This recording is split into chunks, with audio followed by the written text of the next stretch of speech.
everybody, it's Lance the Lush, and it's interview time. We're talking to Corey Miller. He is the head brewmaster at Hansa Brewing Company in Cleveland, Ohio. Corey, welcome. Yeah, thanks for having me very much. Now, the first question people's going to ask, who is Hansa Brewing?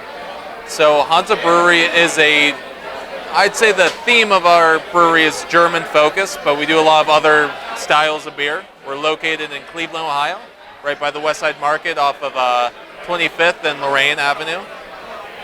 We have some food, do a lot of German cuisine, and I try and think that we have a modern flair to us. So it's not only older German beer styles. We have a Lichtenhainer, which is a smoked sour beer, kind of a modern take on a historic style. And then we also have a German IPA. So I don't know any other breweries really doing a German IPA, but it's got all of these new German hop varieties in it. It's very hoppy.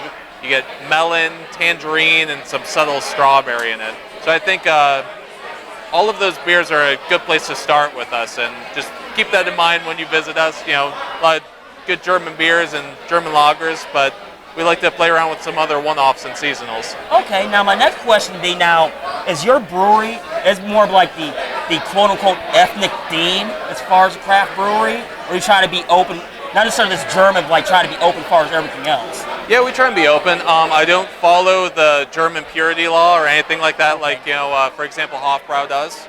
Okay. They do great beers, but I want to do my own thing and do just a modern approach where we can do whatever we want. Like, I'll brew a Belgian Saison or English-style beers or American-style beers. Okay. But half of our lineup is German-themed, so. Okay.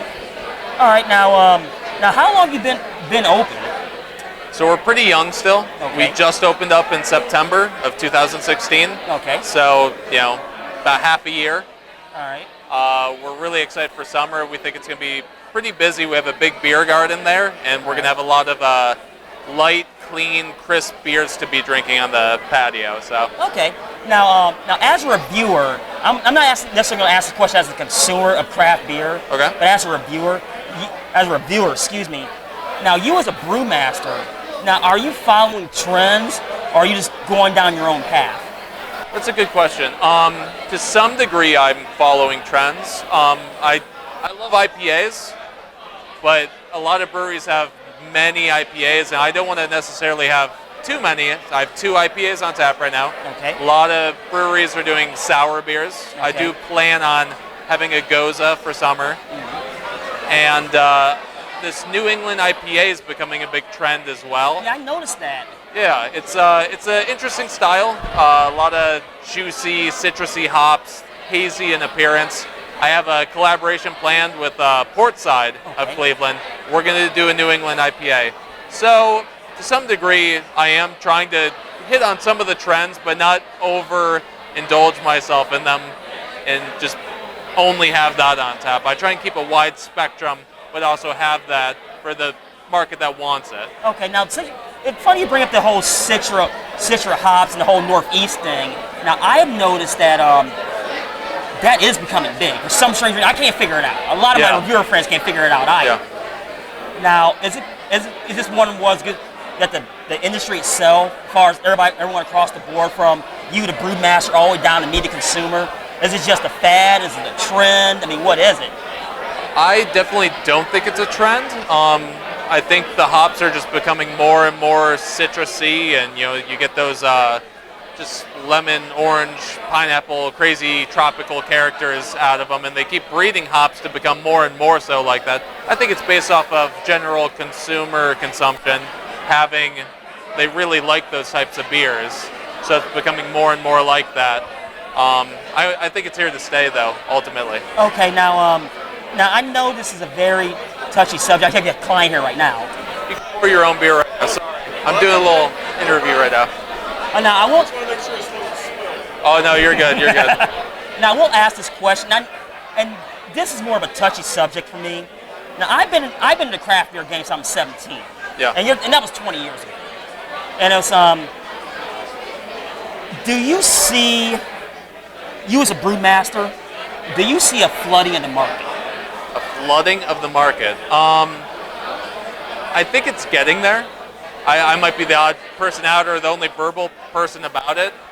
It's me and my assistant brewer. It's the two of us, and we brew the beer, but we're also the sales team. So we're doing a lot of the sales, and it's tough to get in some places. I like to think that we have a good product, but it's just there's so much shelf space, and there's so many breweries competing for that space. Correct. And there's only X amount of tap handles. And we're trying our hardest to get in some local places and create a good relationship with these bars. But it is tough. There's so many breweries out there and so many more coming that you really just want to try and hold your own. And there's a lot of breweries that are trying to expand very rapidly and almost seize that market, which that's not really what we're going for. We just want to have our own location, just a few bars, have accounts with them and have our beer on tap, just to expose ourselves to a different type of clientele. Okay, so you're more looking to stay in that the quote unquote nano brewery type operation, or a little bit bigger. We definitely aren't a nano brewery, but I do want to keep things as close to home as possible. So we want to serve most of our beer at our location, but we do want a few accounts, and we don't want to go crazy like out of state or anything like that. At least anytime in the near future. Okay, so you would definitely want to say, if anything, regional. Yes. Yeah. Okay. Just stay in Ohio, around Cleveland, Akron area. Okay. Now what am I drinking here? So this is our Hansenator Doppelbock. It's 8.2% alcohol. We have a direct fire system, which literally means there's a fire going on under the boil kettle, and it gets a really good kettle caramelization. So you have just a real rich, deep caramel character in that beer. Okay. Now what brought you to the idea of making this one? So I focused on our 6 year-round beers. We have 12 taps, so I want to eventually get there, but I want half of them to be German. So Doppelbock is a German beer. It's a high alcohol lager, and I want to come up with all these within 6 beers, a wide range and spectrum of alcohol content to color to hop character and malt profile. And this is just it's a good beer that fits the amber color, somewhat lower in hop character, but very malty, high in alcohol. So it's a good German lager. So we have 2 German lagers on right now, Doppelbock and also Schwarzbier. Okay, now this is a good seller for you?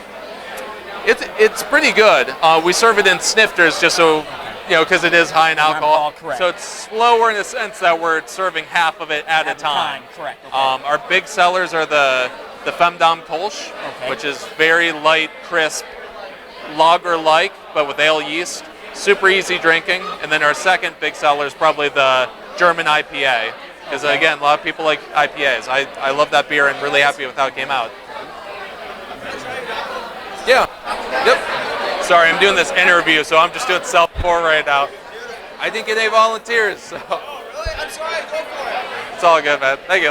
And then my final question is, and I know you're probably not going to tell me what's on tap or what's upcoming, what you told me already. Now, do you have stuff upcoming towards the end of the year?